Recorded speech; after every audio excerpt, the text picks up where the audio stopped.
I can't even believe that I look back and see the life that I've had and how I was able to so far come out of it. I mean, I always think that it's just one trip and you can just go back there all over again. But for now, I was able to say that prostitution saved my life.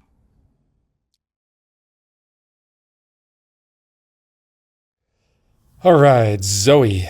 Yes. Zoe, where are you from originally?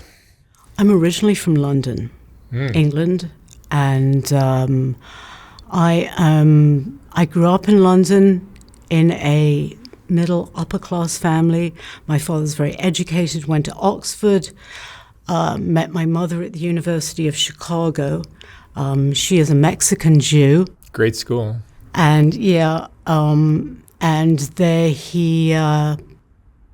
he finished up his studies, came back to Britain, and we just found out, my father just passed away, but we found out that he was in the MI5 and worked for the Foreign Office. But he was a writer. During the time that he was working in MI5, when he was looking to leave, Hollywood was looking for writers in the vein of sort of Graham Greene and John le Carré. And so he was offered a job writing, and he took that and turned that into a very successful career, which afforded us to travel the world and go to boarding schools and all of that. However, life was terrible as a child, being in this family of artistic people. My mother was an artist. We were left to our own devices, me and my brother. We had no guidance, no real rules. It was boarding school at 12, and I was thrown out at 13. I came back, started drinking heavily at 13, started using crystal meth, which was sulfate back then, and then quickly moved on to heroin. So at around 15, actually, at 14, I began working in a bar. I pretended I was 19. Insane, but I was 14-year-old working in a bar and doing tons of speed. And my father just said, as long as you're not drunk every night, that was apparently fine. But of course, I was loaded. And coming back, and I'd just go straight to my room, and it was a very large house. We never saw each other. So at around 15, I just quit school. I couldn't handle that. My brain was getting really foggy, and I was hopelessly depressed. Really having no family support or any love. I never had any hugs or I love you. It just wasn't part of our family. But it looked like that for a few minutes to the outsiders, and it all fit very well for what he was supposed to be, which was this successful writer in this artistic family. And it just wasn't. So at around 15, I began working for this hairstylist, and his name was Simon Forbes, and he was very large at the time. He was doing a lot of famous people's hair, and I went in and I got a job assisting for him. And so I worked for him and got to access to a certain crowd of musicians and celebrities that I began working with. So at 17, I just couldn't stand London anymore. I was a full-blown heroin addict. I was working the street off and on in between this cool gig that I had, but I obviously needed more money. So me and my girlfriend, we learned on our own how to pull guys off the street in Earl's Court as teenagers. And that would be £20, or sometimes we actually made a lot more from the Arabs, to be able to afford us a nice little going out at night and the heroin we needed. So at 17, I'd had enough, and I decided I need to come to New York. My mother is originally from here, so I have dual nationality. So at 17, I just decided I'd had enough. I could see my future. My future was going to be one of a teenage drug addict, and there wasn't really a lot of opportunities going on. And my father was just like, you're either going to school or you work. That's it. So I wrote a few handwritten letters to people in New York, to hair salons, because I was working with these people and I had a little bit of a sort of following at that time. And I got a bunch of jobs and people accepted and said, come on over and work for us. So I came to New York, lived in Soho at Friends of the Family, and I worked doing hair and makeup for celebrities. And Soft White Underbelly is about giving people a space to tell their stories, even when these stories challenge what we think we know. Ground News shows us different perspectives in the media, which is why Ground News is a perfect sponsor for my channel. In a world where algorithms censor much of the information we receive, some of the most important stories get missed from our news feeds. Ground News highlights local news from around the world, giving you an on-the-ground perspective that national coverage might miss. The app and website empowers you to form your own opinions by presenting you with every article published on any news story worldwide.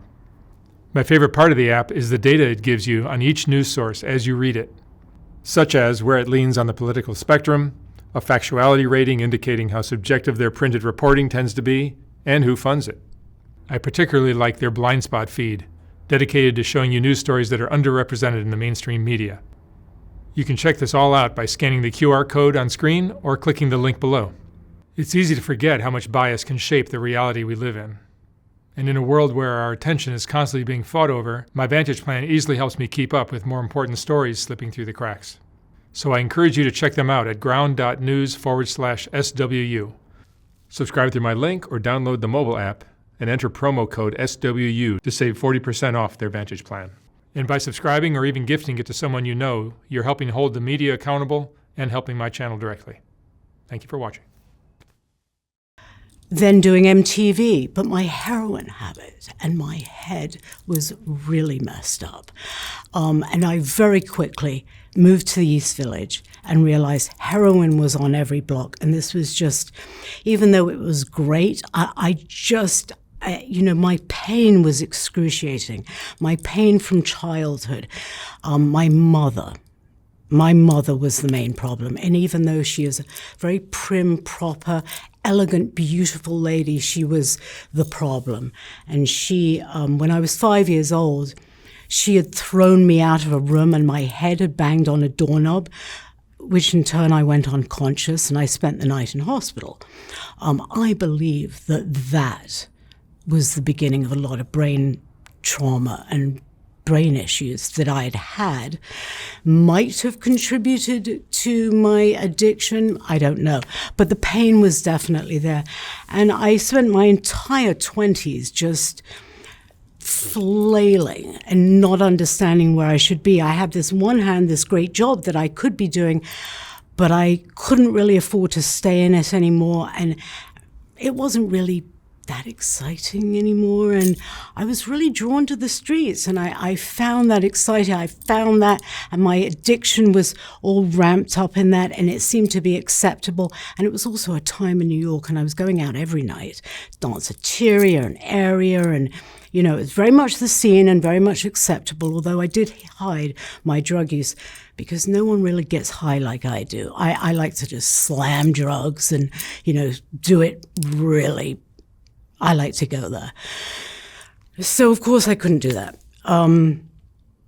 I very quickly realized that I needed more money and that I would have to go back to what I was doing in London. But how do I do that in New York? I've got no idea. So just by chance, I had a roommate who worked as a phone girl for an escort service. And that was that. That was great. So I decided I didn't have to work the street. I could go on these escort out calls and make really good money. The trouble was with escorting for me was that I'm kind of lazy, and just getting up at 3 a.m. and jumping over snowbanks in heels, and it was hard for me to really want to do that. So I found brothel work really perfect. I would go in at 10 o'clock, leave at 7. It was all in that time, and I'd leave with huge amounts of money. So I really enjoyed it. I found for the first time in my life camaraderie. I found these wonderful women who were all from different backgrounds, They weren't openly using drugs. These were nice brothels that I was in. This is in what city? New York. This was all in New York City. What years? This was in 1986 on. And through the 90s, but very much through the 80s. On the east side of Manhattan, there was a lot of brothels. You could throw a stone and hit another brothel, and you kind of still can. And I just became interested. I started feeling really good about myself. For the first time, I was actually hearing from people that, wow, you're really attractive, or you're really smart, and these things that I hadn't heard in so long. I started really feeling good about myself, and people were treating me well. I wasn't being abused by any means. It was kind of a dream come true for a period of time. And then I decided to stop using. Something happened to me. One day, I was married at the time, and it was almost like this sort of wave came over me. I was living on the Lower East Side, and I came back downstairs from my loft bed. I saw the bottle of vodka. I saw the heroin and the coke from the night before, and I flushed it. I never flush drugs, my God. I poured the vodka out, and I went and got on a methadone program. And that was the beginning of me being sober enough to open my first brothel. I went on to open 5 of them, and this was in the late 90s. And they were very successful. I was making a lot of money. And at that time, it became my life. It became who I was, and I felt fantastic. I was able to sort of help these women who were all sort of like me.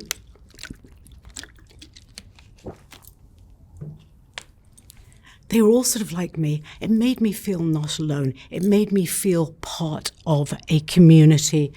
But one thing I really still always had was the pain from my childhood, the pain of addiction.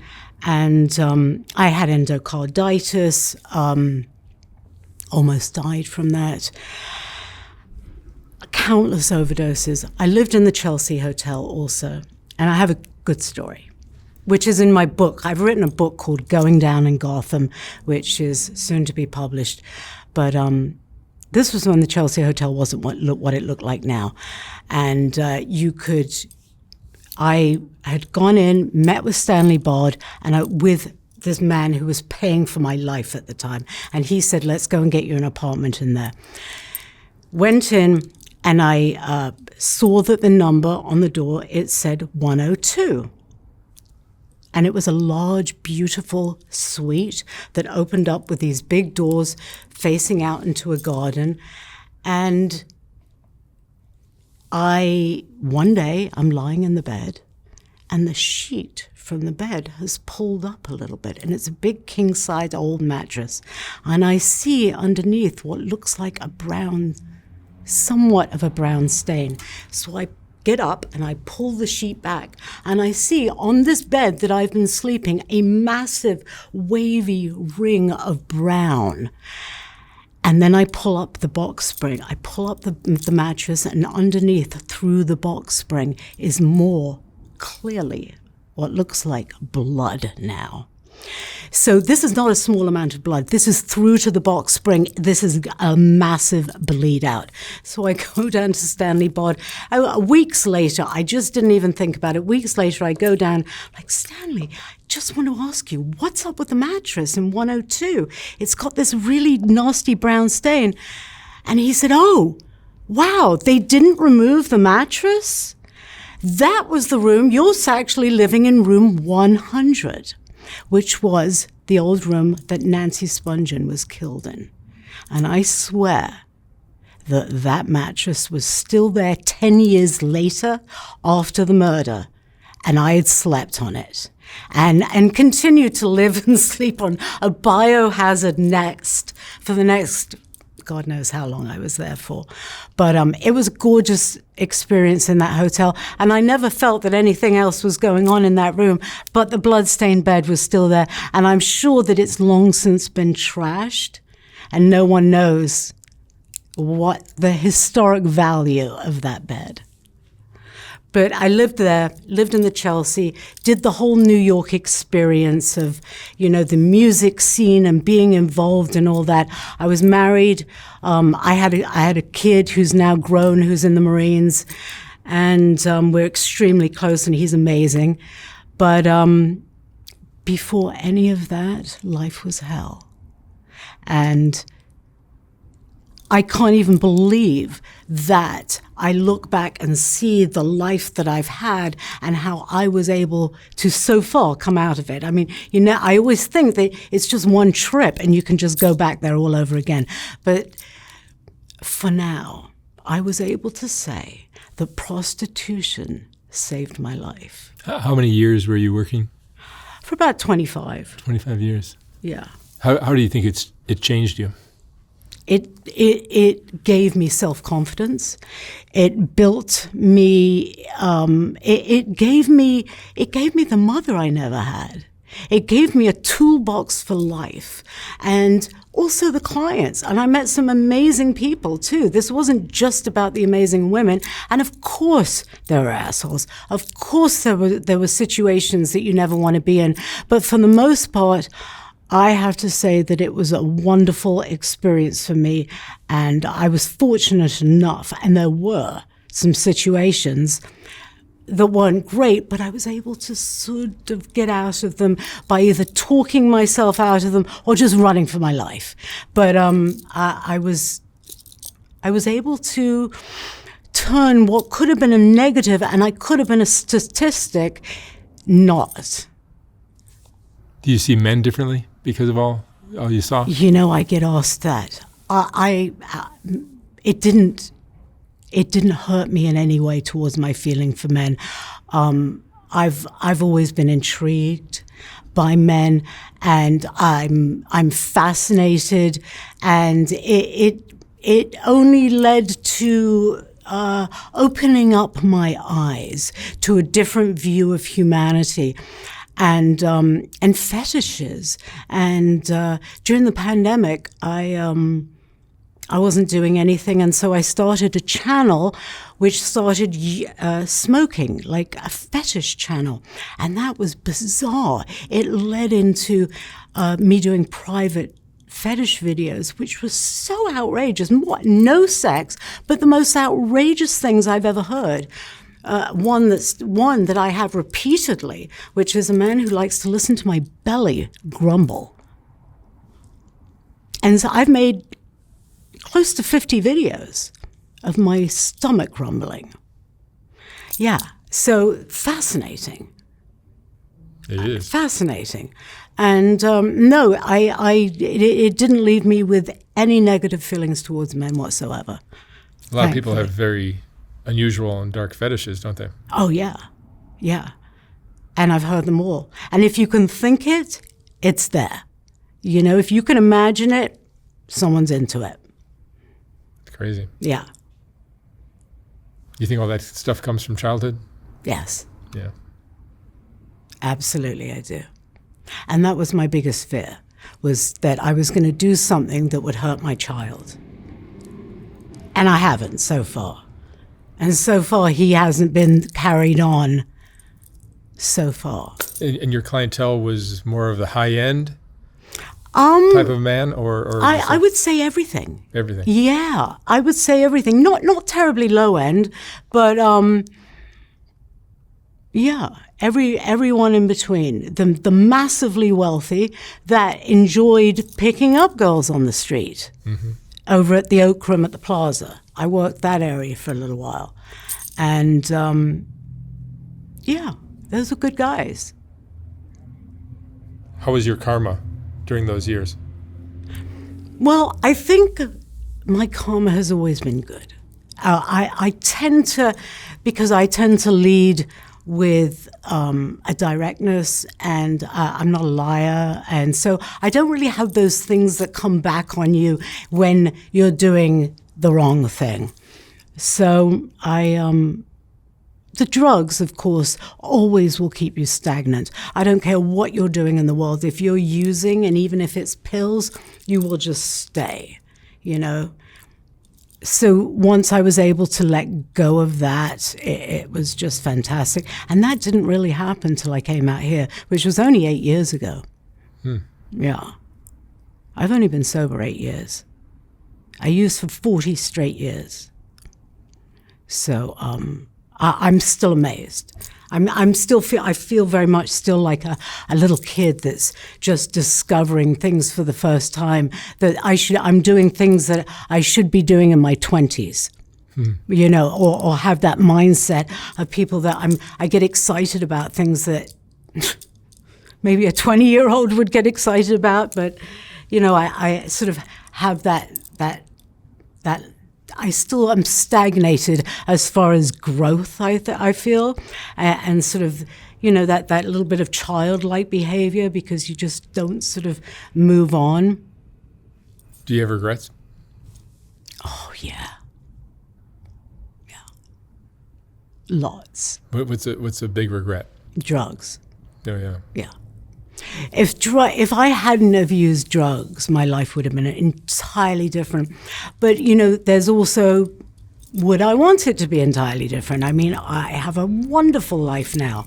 I wouldn't want anything to change right now, but there was a lot of pain. It's interesting, after doing so many interviews, and when I'm talking with someone who's been through some of the most traumatic things you could imagine, and I asked them this question, like, you know, what would you have done differently? And they say nothing. Like, what about the tragedy that happened to you? Like, I've heard people say that. I'll take that because it changed me and it made me a better person. I've heard that. They endured it. I would have liked to have had more love in our family. I would have liked to have been able to have I think that all you need is just that basic support. Human beings just need that love and support. And if you have that, you can do anything you want. And that wasn't something that was given to me. So I had to develop that myself. And that's the regret that I didn't find that earlier.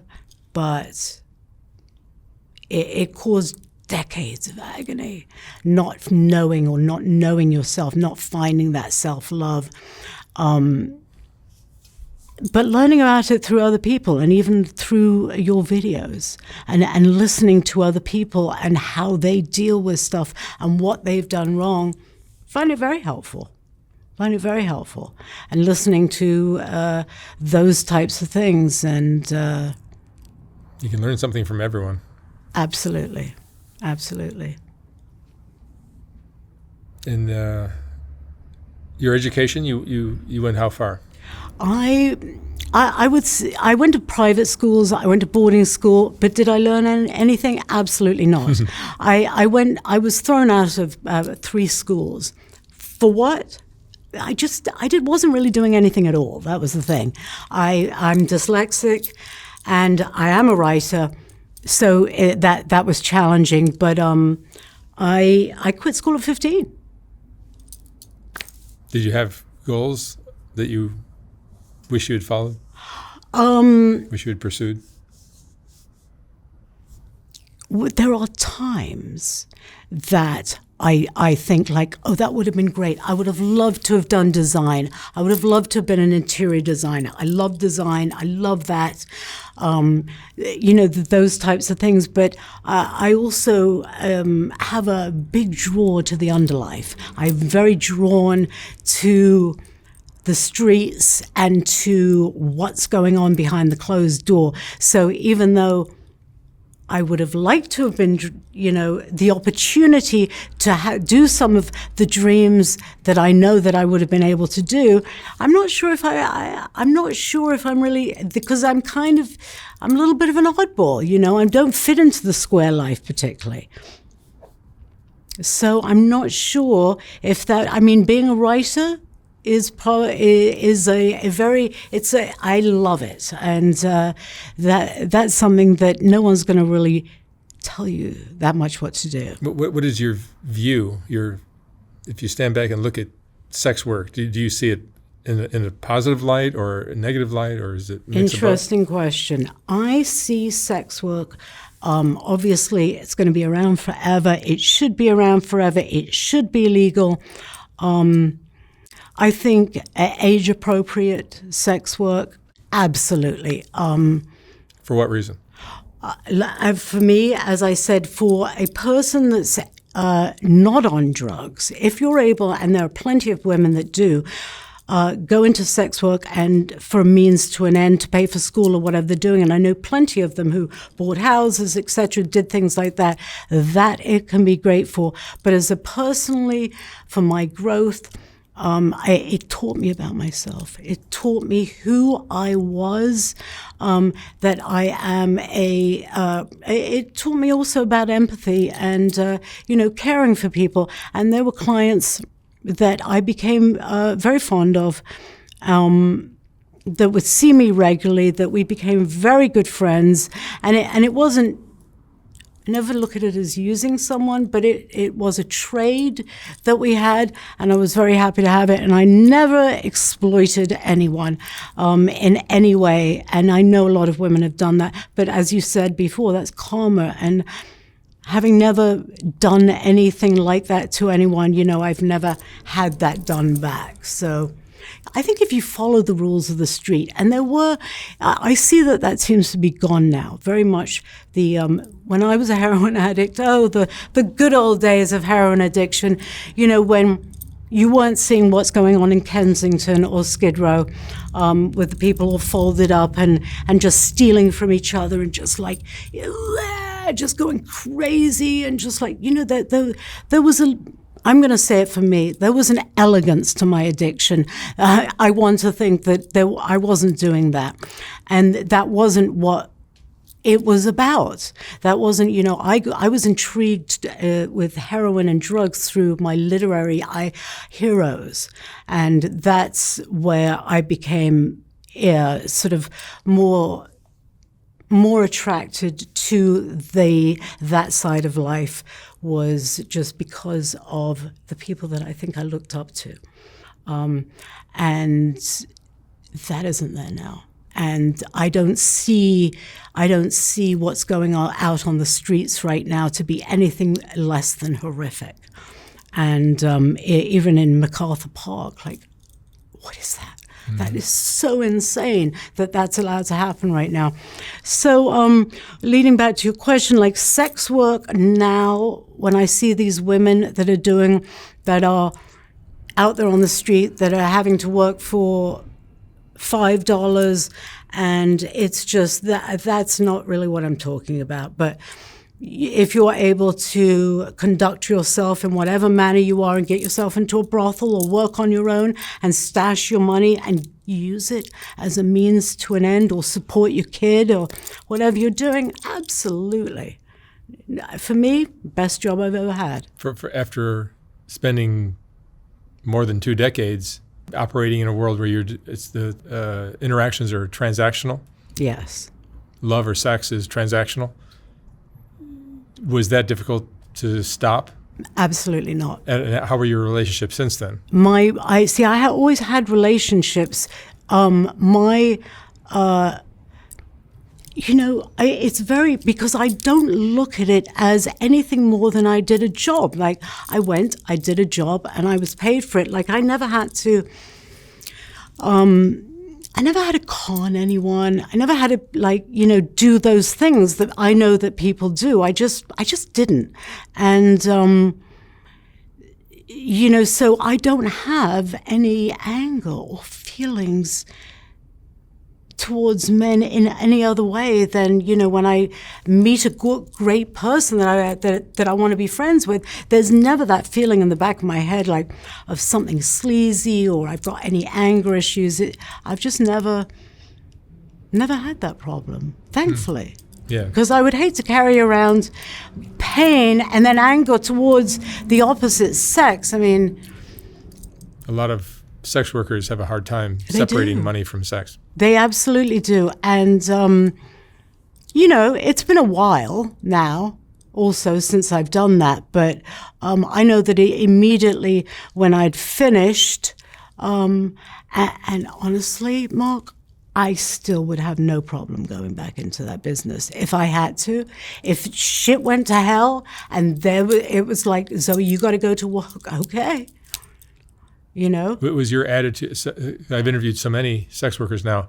Some women seem to have an attitude that they're just helping the men deal with their mental problems, which are very often related to sex. That's interesting. And when they have that attitude about it, it doesn't seem as traumatic for them.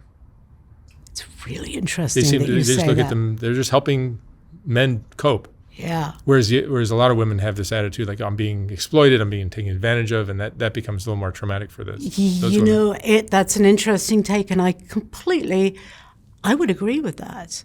I feel that we are helping. I feel, I've heard It might have something to do with just liking men. I do. Some women like men. I do. And they understand that men have problems sometimes. Absolutely. And being an empathetic person, I always have an ear for someone. If they, I'm very much that type of person, and I enjoy people. So I enjoy helping someone, and it does feel really good to have a client who really be grateful for, like, I really enjoy this time that I get to spend with you, Zoe. Every week I come and see you, and it's great, and it's a sort of a mutual thing. The envelope on the side is a side, it's not really like, and also I'm not like fiending after anything right now, so it's not like I sort of like, God, I gotta grab that money, I need that money, I'm gonna, So yeah, back to that, no anger, but I don't really have that. I just, I see it as a job, and a really great creative job that afforded me to be able to grow. And that, for me, was probably the only place that I was going to find. I assume at some point your family found out? Good question. We don't talk about that. The British are... Still to this day? Oh, absolutely. Yeah. I've completely open about my life, and I think there was one Christmas I do remember sort of speaking to them about, my dominatrix life. And they were sort of, not going to talk about that now. That's easier maybe for a dad or a parent to handle. Oh, I totally understand. And I was probably doing it just to poke. I was probably doing it to make them crazy, but it's been a great experience being a sex worker. That's refreshing to hear. It really is. What was the hardest part of that life for you? Leaving. Jesus. I really enjoyed it. But what do you think is the most misunderstood thing about women that do that kind of work? That someone could be like me. And comfortable with it and actually enjoy it? You could be use drugs hardcore for 40 years, be a prostitute for 20 plus years, and you can still hold it together. You don't have to be a burning mess of crazy. You can actually pull it together and have an amazing life if you want. But it's just all within. You know what else really helped me, which I should mention, is Qigong. What's that? Qigong. What is that? It's like Tai Chi, but it's very much an internal ancient Chinese practice that I do that just, for me, it's just a healing. It's like an inner healing for trauma or anything like that. It's been amazing for me. So that helped. About 8 years ago, I started doing that religiously, and it helped very much. But all that, I did EMDR for trauma too, which was also very helpful. So all these traumatic things that we go through in life, that we experienced. My first husband, who died of liver failure, which was awful. That was traumatic, and the things that we have that just explosions, and it's just the way that you come out the other end. It's just the way that you did. Now I know it's the way that you deal with it. And I try not to just cover it up. Well, I don't have the option to slam heroin anymore. There isn't any. So, but... Do you feel like the sex work got in the way of your romantic relationships? You could do both. It was a job. Now, at the time that I was married, I'm not going to say he loved it, no, but he was very, very bad alcoholic and a musician, and it did bother him. Absolutely, it did. But I was being selfish, and also it was a means to an end. And at that time, that was the only option that we had. So he didn't say much about it, and he was an amazingly talented man. And it's a shame that he destroyed himself with alcohol. It was just, I had a tremendous problem with alcohol. So, and that was the great thing to put down, because that was really bad.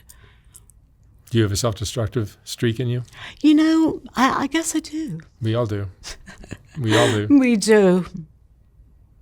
We do. But I'm trying less.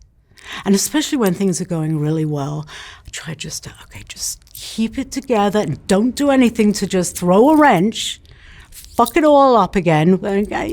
We can be good at doing that. Well, you can. I think you can have a self-destructive streak and just keep it under control. Absolutely. And then other people, especially when drugs get involved, it can flare up and become out of control. In the most major way. In the worst way possible, yeah. That is the big regret. Is the years spent, decades, and the vast amounts of money. I mean, houses, cars, everything. You just shoot it all. Were you making a lot of money? Were you saving money? I saved absolutely nothing. There we go. Yeah. Even a successful sex worker. Absolutely nothing. That is the other thing about sex work. I know people that have done it, but for me at that time, it was impossible to do. Was to do something really today. That's why today, if I was doing it, today, if I was running a business, I would know exactly what to do, I think. But at that time in New York, and you always think, oh, well, I'll make it back tomorrow. You need $10,000? No problem. I'll make it tomorrow. And then all of a sudden 9/11 happened. And that really hurt a lot of all of us, sex workers in New York, because I think we lost a lot of clients, but I think a lot of people didn't want to go downtown. So I had to move my place to a bunch of different locations. Yeah.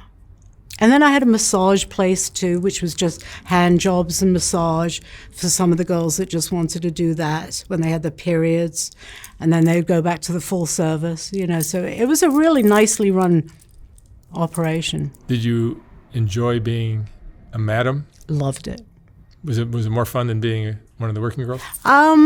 I mean, I like to, I like to decorate the place. I like to have everything, set up. And I also love being a mom. So I sort of felt like I was like motherly in a way and taking care of people, even though, of course, they're grown women and no one's taking care of anyone really. But, there is that feeling and just being around. And then on the slow days, all of us sitting around braiding each other's hair, telling stories, talking about the lives and the trauma, and all of that was stuff that it was golden. It was golden. And it was times that I look back at very, very fondly, the brothel years.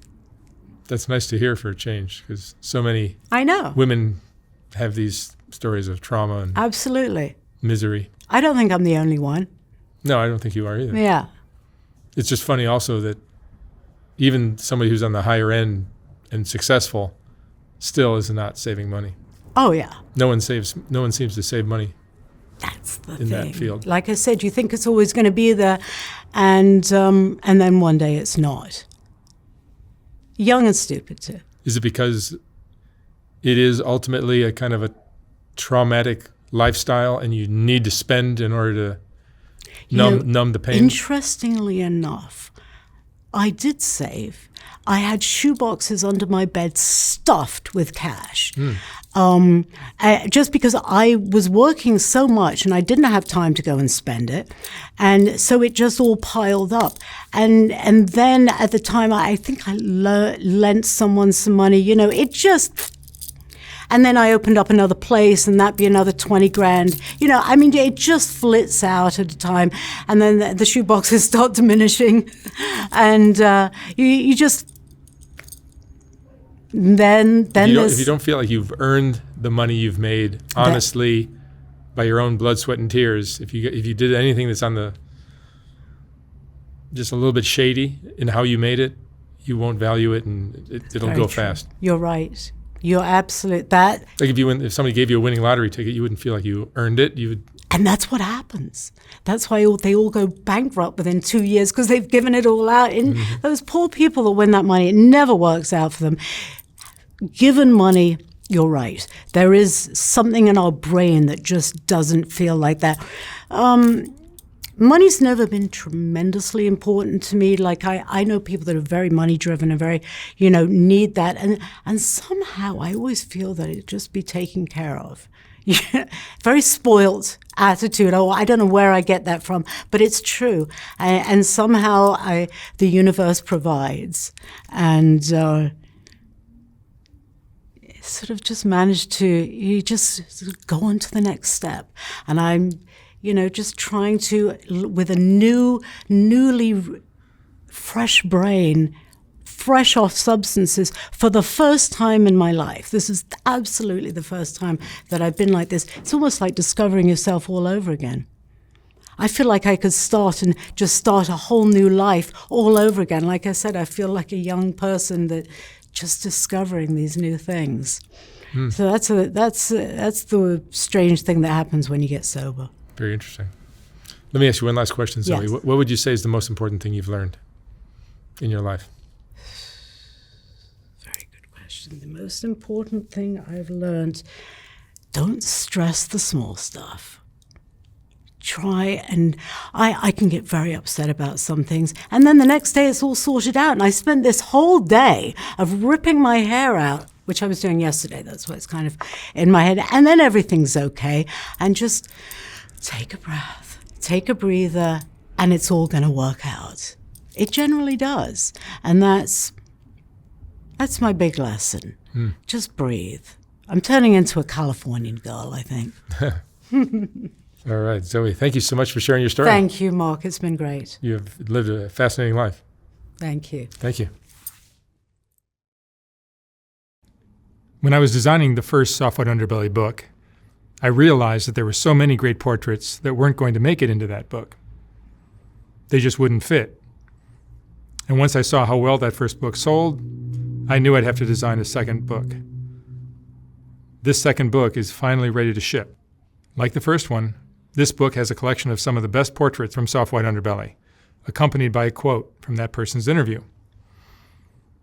This book features another group of Rebecca portraits, as well as a collection of color images of the Whitaker family, and plenty of others. You can order yours for $125 or $150 for a signed copy at softwhiteunderbelly.org. Again, like the first book, once this book is sold out, I will not be printing more of them. The portraits are what Soft White Underbelly is all about, and these two books contain the best of all that work. Thank you for watching.